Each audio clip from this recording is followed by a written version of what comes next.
Professor Zildar of the Zenthari Collective prided herself on intellectual superiority. Her species had mastered quantum mathematics before most civilizations discovered fire. Now, as the newly appointed head of the Interspecies Academy's Logic and Reasoning Department, she had a point to prove.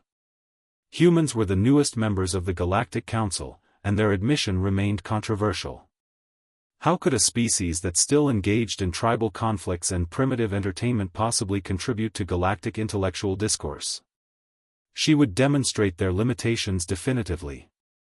Class, Zildar announced, her crystalline form refracting light across the lecture hall. Today's examination will separate true logical minds from lesser ones. Her 3 eye stalks focused on the human section, where 20 Earth students sat among hundreds of alien peers. She projected a complex grid onto the holographic display, a 9x9 matrix subdivided into 9 3x3 boxes, with several numbers already placed. This is a Zenthari logic matrix, she explained, her voice dripping with condescension. It took our greatest minds 3 centuries to develop. The rules are elegant: each row, column, and subgrid must contain unique sequential integers from 1 to 9, with no repetition. Only 17% of Zenthari scholars can solve one in under an hour. Alien students gasped at the difficulty. The Kravaxians, known for their analytical prowess, immediately began complex calculations. The telepathic Mindari formed think groups, pooling their considerable mental resources. "You have 2 hours, Zildar declared. Begin." She settled at her desk, already composing her report on humanity's inevitable failure.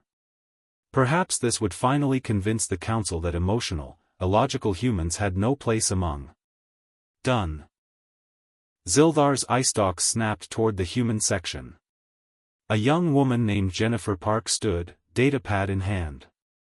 Impossible. Barely 90 seconds had elapsed. "Excuse me? I'm finished, Professor." Jennifer approached, handing over her solution. Zildar scanned it with growing disbelief. Perfect.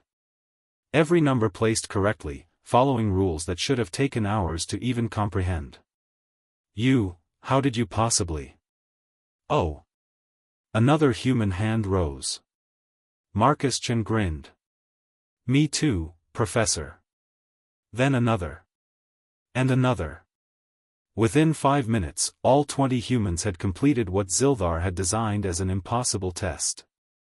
The alien students sat frozen, still struggling to understand the basic parameters.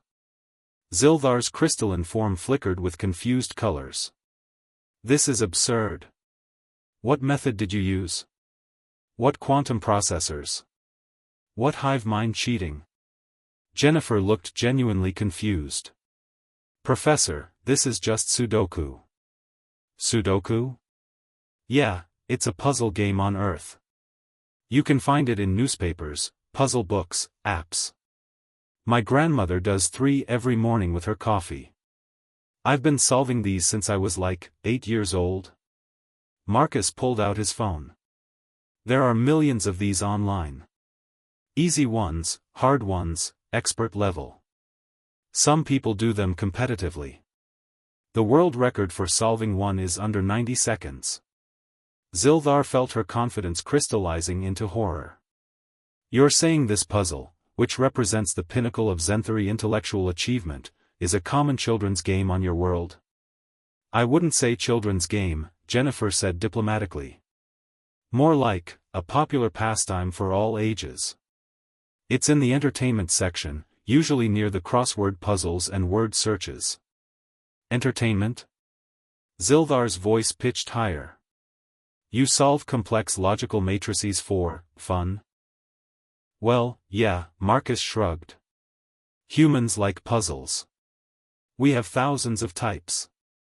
Rubik's cubes, chess, riddles, escape rooms, video game puzzles. Our brains kind of crave pattern recognition and problem solving. It's relaxing." A Kravaxian student, still struggling with row 3, spoke up weakly. "Your species solves these for relaxation?" "Sometimes on the toilet," another human added helpfully. Zildar spent the rest of the day in her office, staring at her wall of intellectual achievements. 3 centuries to develop what humans printed in newspapers. The impossible Zenthary logic matrix sold in Earth Airport gift shops for $4.99. Her report to the council was brief: recommendation, significantly increase human curriculum difficulty. Current assessment tools are inadequate. Possibly recalibrate entire galactic education system.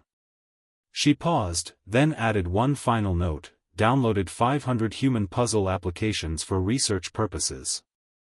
Preliminary findings, humbling. In the hallway, Jennifer turned to Marcus. Should we tell her about Kakuro? Let's give her time to process Sudoku first. Fair enough. Want to grab lunch? There's that new place with the alien crossword puzzles. Too easy. Let's find something challenging. Behind them, the galaxy's intellectual elite struggled with humanity's morning entertainment, and the universe quietly recalibrated its understanding of Earth's peculiar species.